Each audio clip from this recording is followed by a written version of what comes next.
A well-regulated militia being necessary to the security of a free state. The right of the people to keep and bear arms shall not be infringed. Welcome to another edition of Bearing Arms, Cam and Company. My name is Cam Edwards. I'm glad you're with us on the program today. And by us, I don't just mean me and my imaginary friend. No, Stephen Gutowski of the Reload are going to be dropping by in just a moment or two. We're going to be talking about the NRA annual meeting coming up this weekend in Houston, Texas. Both the Reload and Bearing Arms will be on the ground reporting from Houston. I'll be getting in on Thursday. Thursday is my travel day, so we'll be reporting there Friday, Saturday, Sunday, and a bit of Monday as well from the NRA board meeting before I head back. What holiday weekend? What are you talking about? But there are a lot of things to talk about surrounding the NRA annual meeting. It's the first full-scale NRA annual meeting in Houston, anywhere, since 2019, because, COVID got in the way. I've been at all of our lives, but this year looking to be pretty big, certainly bigger than last year, where only a couple of hundred people attended the members meeting in a very, very scaled down NRA meeting in Charlotte, North Carolina. So let's talk about some of those questions and the anticipation for the meeting with the Reload Stephen Gutowski. Take a look and listen.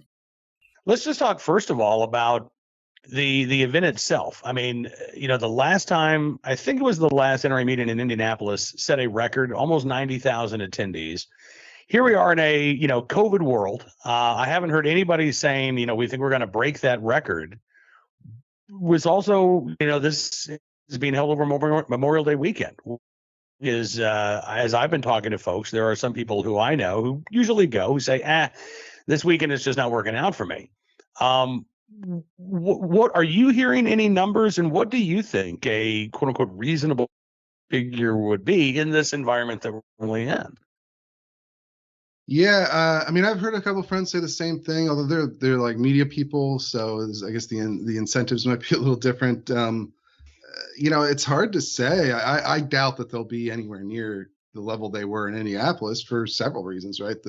Not just the fact that they've had all this controversy and internal struggle over the last several years, but yeah, also COVID. It's still obviously things are returning to a more normal state than they were, but I don't know that means we're going to get 80,000 people out to this convention. But maybe we will. People miss going to these things. Yeah, that's the thing. It really is an unknown question. SHOT Show, if you want to look back at SHOT Show, the attendance there had been averaging about 55,000 people, which is big for Las Vegas. This year's SHOT Show, I think, was closer to 45,000, right? So there was a decline, but frankly, not as steep a drop as what I was into. Not as steep a drop we'd seen from other Vegas shows like Consumer Electronics Show, which had a pretty steep decline in attendance. So again, this is sort of one of the unknowns, right? I was looking at hotels in Houston for this weekend. You can still find them. They're hard, but it cheap. Does seem like there's a you're going to be paying through the nose this weekend too if you want to stay downtown Houston. But it does seem like there is still going to be, listen, I think we're still talking about tens of thousands of people who are going to be there. Have you heard about the manufacturers? Because this is one of the other draws, right, for the NRA annual meeting. There's a lot of stuff going on. The NRA ILA Leadership Forum, we'll talk about that in a minute. But it's, it's the acres and acres of guns and gear that often bring NRA members out to an event like this. We saw at SHOT Show, there were a number of major manufacturers who simply weren't there, right, either because of COVID or other concerns. They just said, not the. Have you heard any companies that might be taking a similar approach to the NRA show this weekend? You know what? That's a good question. I actually haven't heard anything concrete about major brands skipping this year. I don't know if they're going to stick by that same policy they had for SHOT, and maybe you'll have that same mix, which was frankly still most gun companies. And SHOT Show was really on the sort of, and CES, like you mentioned, we're kind of on that the tail end of the last real serious restrictions over COVID, and people really being cognizant of COVID in your sort of day-to-day lives. I just, at least on an anecdotal level personally, it doesn't feel like people are as concerned with it. Like it's just part of life now that COVID is here, and it's existing at a low level probably forever.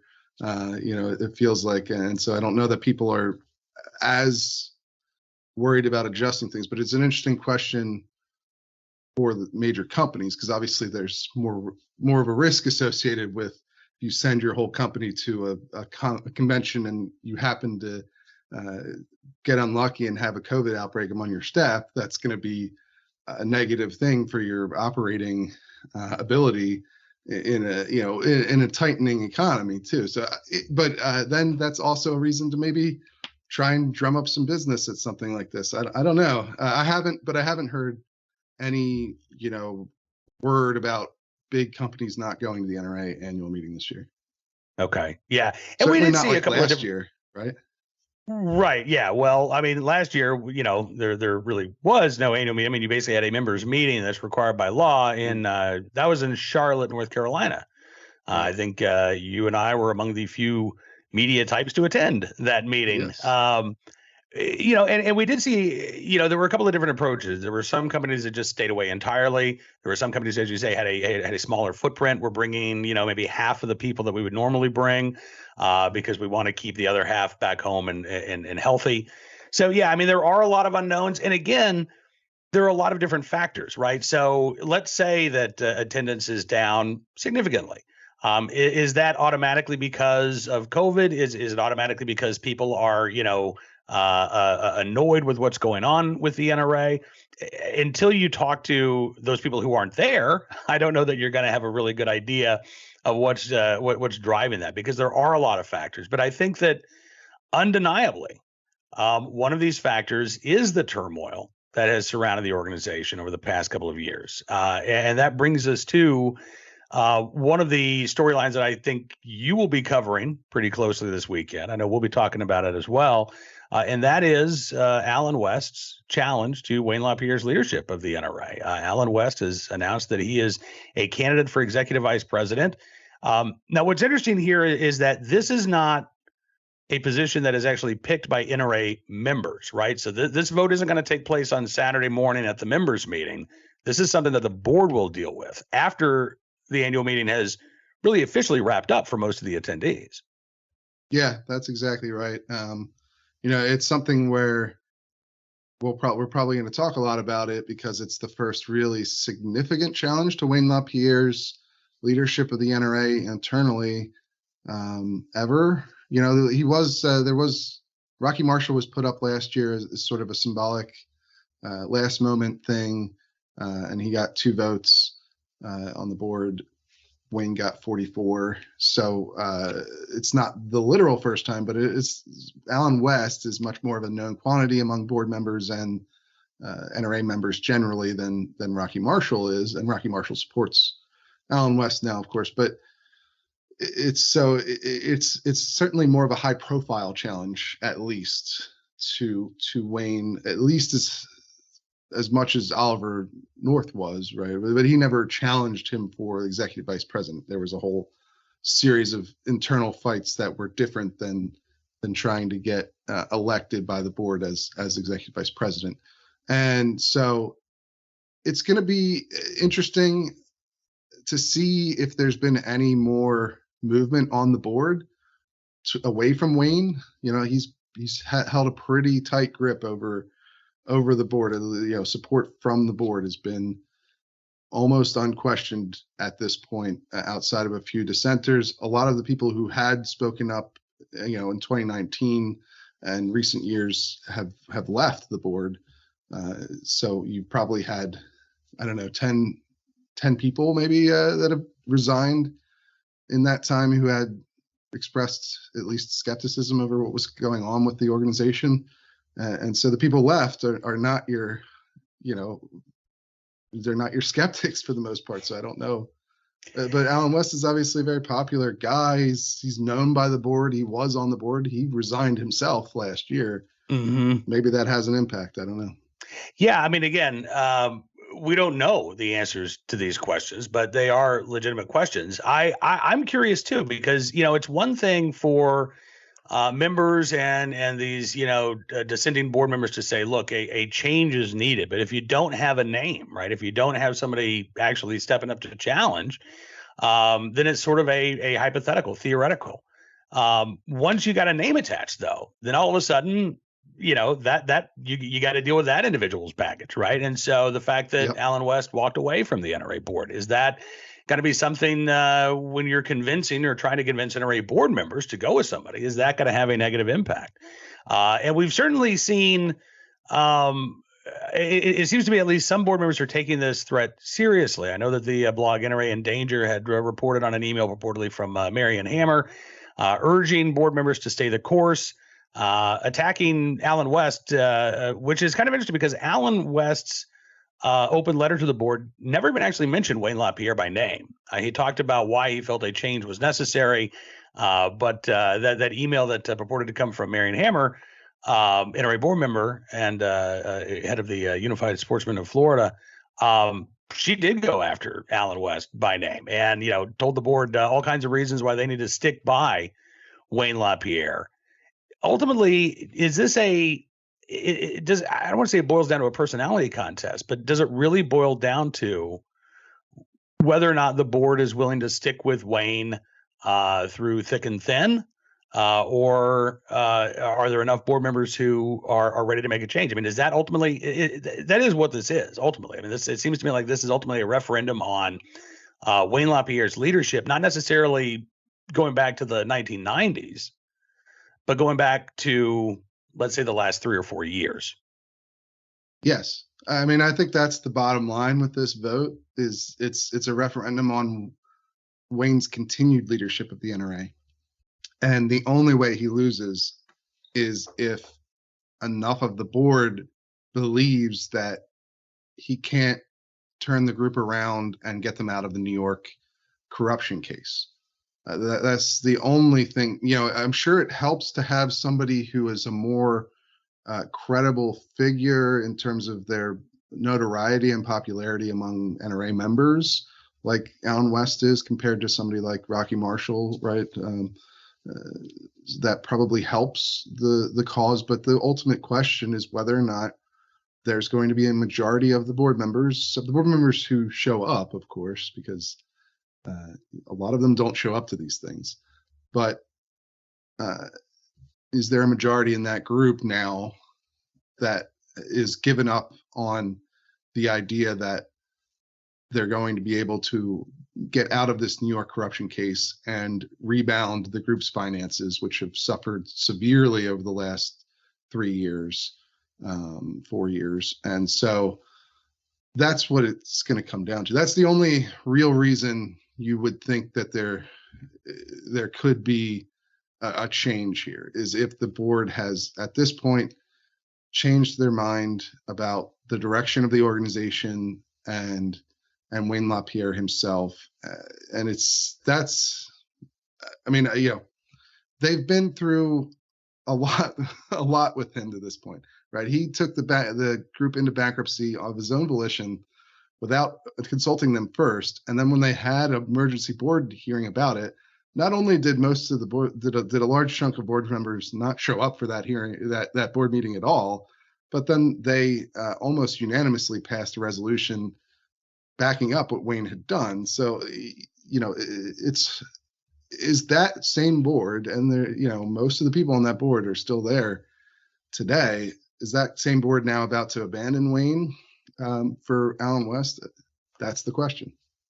It sounds, I'm detecting maybe a note of skepticism in your statement there. If I had to ask, or if I asked, do you think the odds are better or less than 50-50? That Alan West wins the bid to take over as EVP? I think it's that Wayne is the odds-on favorite to stay in control. I think that West will perform better than Marshall, most likely. I just don't know that there's been anything that's happened over the last year since they did this vote last time around that's going to move. Alan West being a more popular guy, he's obviously also a very polarizing guy, but he is certainly a very popular guy among NRA members. That he got on the board through petition. This is, I guess, another thing to maybe keep in mind about West is probably more popular with NRA members, the general membership, than he is with the NRA board, because he wasn't even nominated by the nominating committee on the board. He had to get on through petition, and he was reelected by the members. So, and then he made objections back in 2019. He was public about his wanting Wayne to resign, and calling out he called it a cabal that controls the board. So he's been in public fights with the current NRA leadership for several years. And obviously the board has not generally gone in his direction in that time. And so just looking at it from a practical standpoint, it's obviously hard for me to imagine why things would have changed dramatically enough to get the board to vote out Wayne for Allen West. Yeah, no, I agree with you, particularly in light of the fact that the federal judge overseeing the New York investigation by Letitia James has taken the dissolution of the NRA off the table, right? And so now these stakes are not quite as existentially high for the organization. And Wayne could look to that and point to that and say, look, see, we're steering the ship through treacherous waters, stay the course, whatever little statement you want to make, that you don't change courses in midstream, whatever platitude you want to offer. But that would basically be the argument, is that I've taken you this far, stick with me the rest of the way. And you're right. If I were a betting man, I would say that the odds are that Wayne LaPierre is going to survive this challenge. Maybe one of the other unknown questions, and something that I don't know if you'll be asking this question of NRA members, but how much is all this resonating with the average NRA member? Are they even aware of all of the behind the scenes battles over who's going to lead the NRA, or are they focused more on what's going on to protect my right to keep and bear arms? Yeah, I mean, I think that's a really important distinction to make, right? Because there is obviously a difference between your average NRA member and your NRA board member. And frankly, the group is set up in a way that makes it fairly difficult for your average NRA member to have that much input over who your average NRA board members are. There is obviously, these people are elected, but there are a lot of factors involved that make it a bit opaque. To the NRA is not perhaps immediately reflecting the will of its membership all the time, because one, you have to be a 5-year voting member, or a 5-year member to vote, or a lifetime member to vote in those elections, which cuts out potentially millions of members. You also have to get on the ballot, and the main way to do that is by getting nominated by the nominating committee, which is part of the board. This is, again, go back to that Allen West situation. He wasn't originally nominated by the board to run for the board.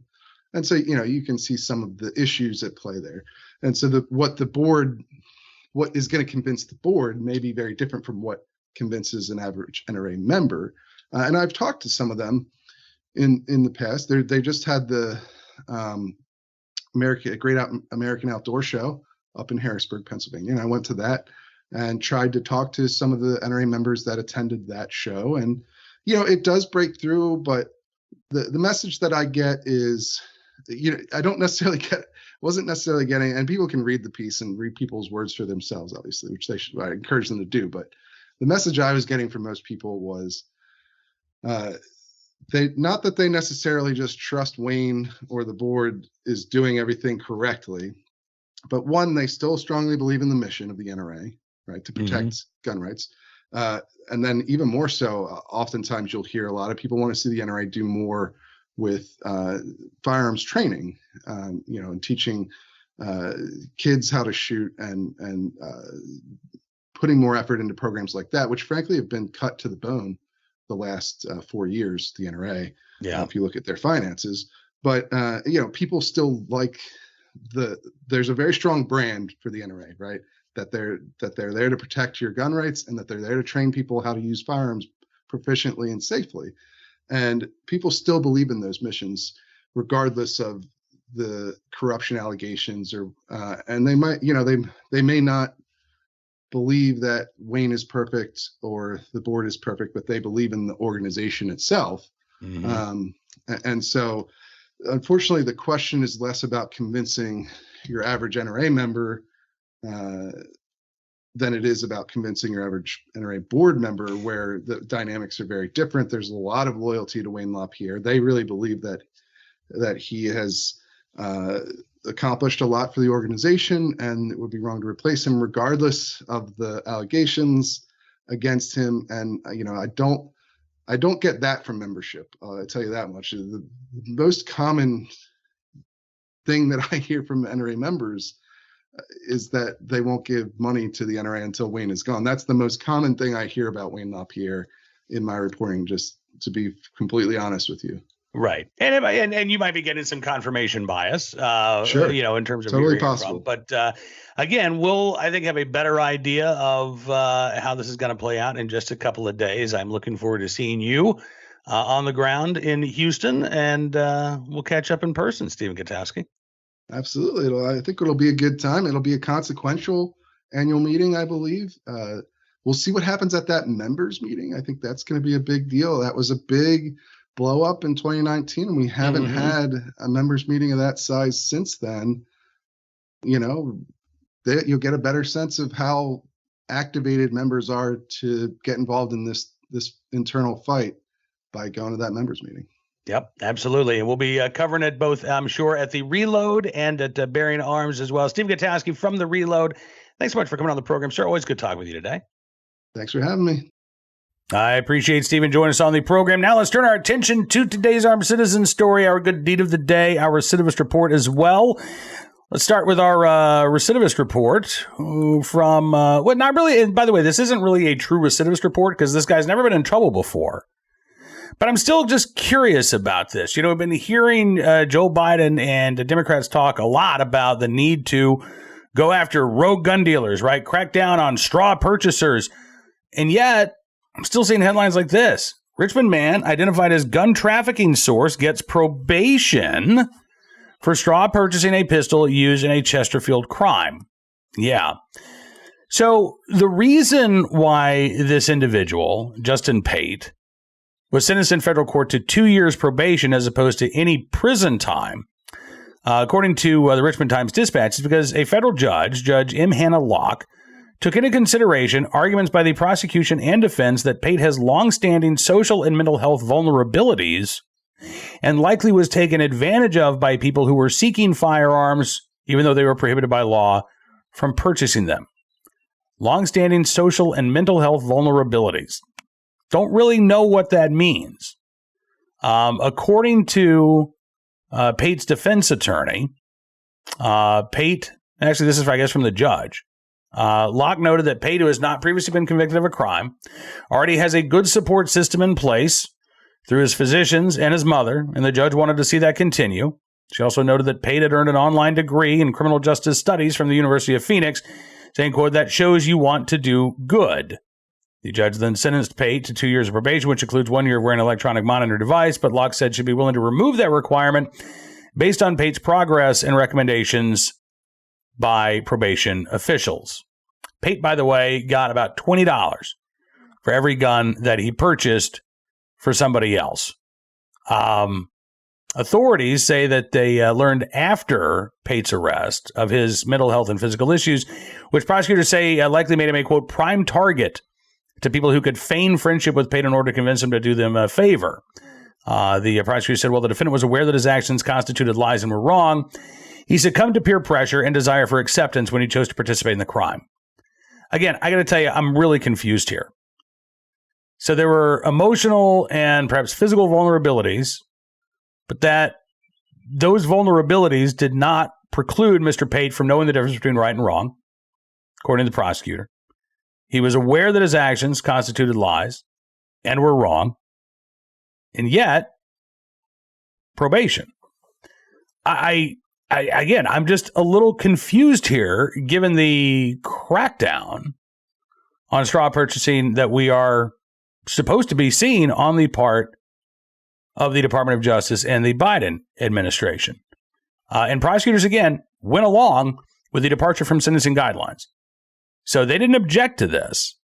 Again, I wish I had more information to give you, but this is just sort of a weird story out of Richmond, Virginia, where somebody, again, convicted of taking part in a straw purchasing scheme, getting away with a slap on the wrist. Today's armed citizen story from Wyoming, where a woman shot her ex-boyfriend who broke into her home and attacked her boyfriend. This was Saturday. According to the woman, her ex showed up, just as the headline said, forced his way inside of her home where her current beau was staying, then assaulted the current boyfriend. The woman, fearing for the life of her dating partner as well as herself, then grabbed a gun, shot her ex, who was airlifted to a local hospital. At last report, was still alive, although suffering from serious injuries. The local sheriff's department says that all of the evidence matches the eyewitness statements, and at this point, nothing indicates that this is anything other than a clear-cut case of self-defense. Finally today, our good deed of the day from Indiana, where a conservation officer in the right place at the right time and heard the right thing to alert him to some trouble out on the water. This was, I guess it was last Thursday. Hunter Law patrolling the lake. This is Lake, I'm probably not going to pronounce this correctly, Mississinawa Lake, maybe, in central Indiana. So he's out there last Thursday morning, about 10:25, when all of a sudden he hears a boat engine rev up and then cut out. So he made his way over to the boat, didn't see anybody on board the boat. He found a 76-year-old man just underneath the surface of the water, Robert Boyd. Law was then able to pull Boyd from the water, took him to shore. Medics took him to the hospital. Boyd was not wearing a life jacket. He had a safety lanyard attached to the engine cutoff switch. So when he fell overboard or was thrown off the boat, that cut off the engine. And thankfully, Hunter Law, with the Indiana Office of Conservation, recognized, okay, that's, if not cause for alarm, at least a little concerning.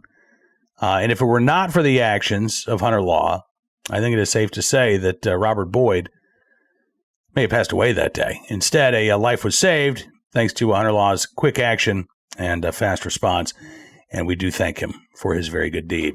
That is all the time we've got for you on this edition of Bearing Arms Cam & Company. I want to thank you for being a part of the program, as always. We'll be back tomorrow with even more Second Amendment news and information from all across the nation. But don't forget to check out bearingarms.com in the meantime. And if you like what you see, you can always become a VIP subscriber. Not only will you get exclusive news stories, commentary you won't find anywhere else, that's special for our VIP subscribers, you'll get the warm, fuzzy feeling of knowing that you are supporting independent pro-Second Amendment journalism, which is our mission at Bearing Arms. All you got to do, go to bearingarms.com/subscribe, use the promo code GUNRIGHTS, and you can get a significant savings on your VIP membership. Your support does matter. It does make a difference. I thank you for it very much. And I look forward to talking to you again tomorrow. Until then, be well, be safe, and be free.